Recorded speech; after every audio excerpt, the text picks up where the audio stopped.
British welterweight prospect Chris Kongo admits he almost threw the towel on his boxing career during a recent spell out of the ring. But now he's gunning for the UK's top 147 LBS fighters.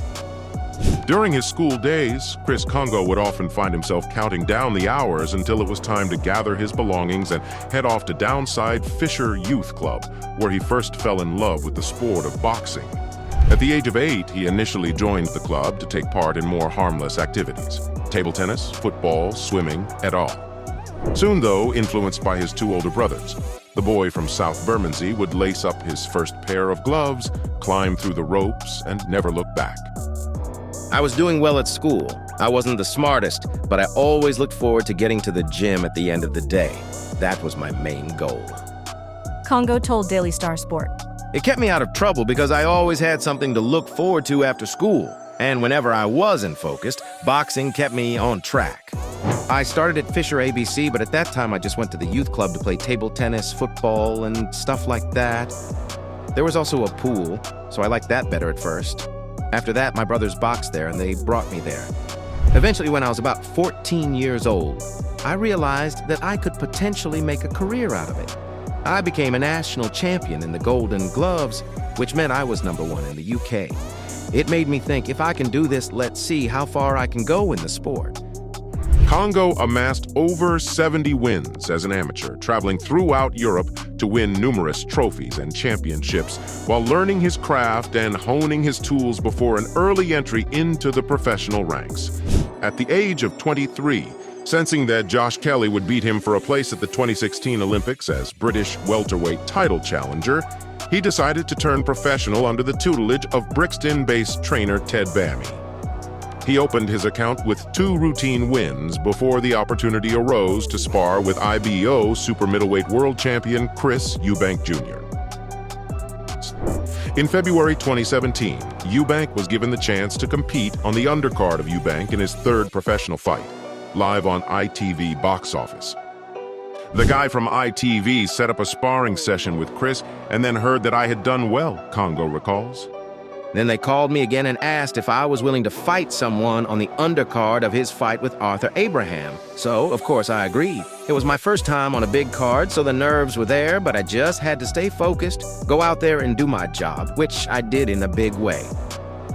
Kongo, who goes by the ring alias Too Slick, justified ITV's faith on the night by wiping out Edvinas Puplauskas inside 90 seconds at Olympia, Kensington, albeit after Eubank Jr. had already seen off Abraham, a consequence of being the float fight on the card.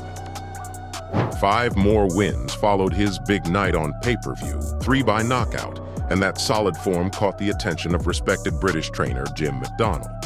McDonnell, best known for guiding James DeGale to the world super middleweight title, replaced Bammy as the head trainer in his corner.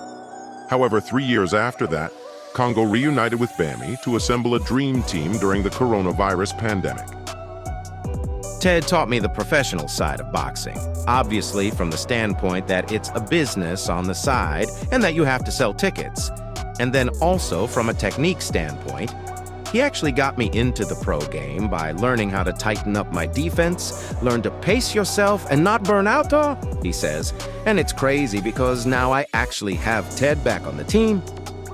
So now I have 2 coaches, Jim, who is the head coach, and Ted, who is the assistant coach.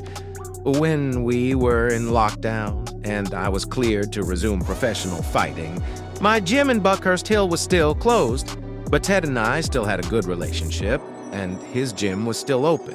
So he really helped me get back into shape and taught me a few things. Then I told him, it would be nice if you were on board at the camp, and he agreed. By the time I reached the world level, I would even like to invite another coach. We see all these fighters with 3 trainers who work well together. Anthony Joshua has 3 trainers, Terence Crawford has 3 trainers, Tyson Fury has 3 trainers. And I always think that's a good thing. It's diversity if you're learning from 3 different ones, of people.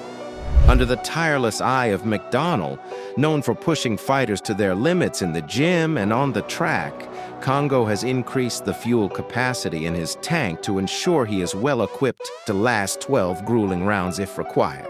He has a reputation for working his fighters very hard, And all his fighters are always in shape, always ready for every round of this fight, and I definitely will be, he adds. That's another aspect of my game that I've added now to make sure I can make rounds. I did a lot of technical work with him in defense, movement, work in the center. We get along very well. The collaboration between Kongo and McDonnell has paid off so far. 4 fights brought him 4 more wins, 2 by knockout, with the last one earning him the WBO Global Welterweight belt.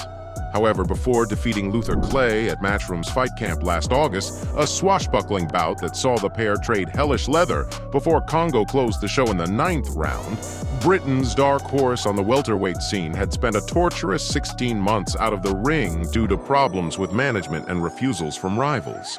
This almost drove him away from the sport. It was very difficult for me at that time, he admits. I actually thought about quitting the sport because I wasn't sure it was what I wanted. But me coming back and beating Clay was the best win of my career because I went from fighting a journeyman to fighting an active fighter after spending so much time.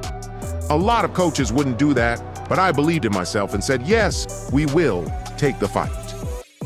Clay's knockout in the garden of Matchroom's headquarters in Brentwood, Essex, was also Kongo's first outing under Dillian Whyte, who is juggling his own world heavyweight title ambitions with an advisory role for up-and-coming fighters.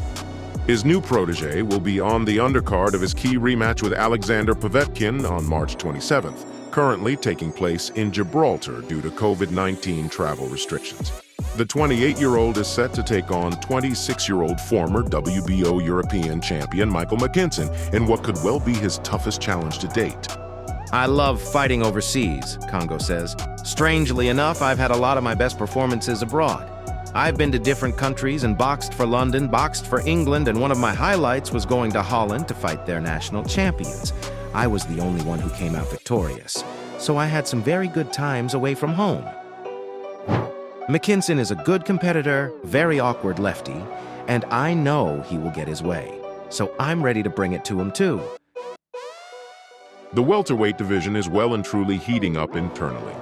Along with Kongo and McKinson, the likes of Josh Kelly, Connor Benn, Florian Marcoux, Chris Jenkins, and Liam Taylor are also aiming for greatness at 147 pounds. So who is Too Slick going after next? I will fight any of them, he insists, but my 2 main opponents will probably be Connor Benn and Josh Kelly, because Florian Marcoux has just arrived and I'm fighting McKinson, who obviously no one wanted to fight. I am ready to fight with anyone. Even with Marcoux, this can happen too. But Marcoux doesn't want to fight, 100%. If he wanted to fight, we would fight on the Joshua Pulev undercard in December. He's a good fighter, but he's limited. He can't beat me. 100%, he can't beat me. I know he's good at what he does, speed and everything else, but he's still not in my class. I've been chasing Ben for a long time too, so this is a fight I want too. But it's clear that Hell be fighting Samuel Vargas in his next fight, so Hell likely be looking to move up. That's why once I knock McKinson out, I want to fight somebody else who can fight. Ben is upping his ranking. I'm upping my ranking too, so if we're close, we can make this fight.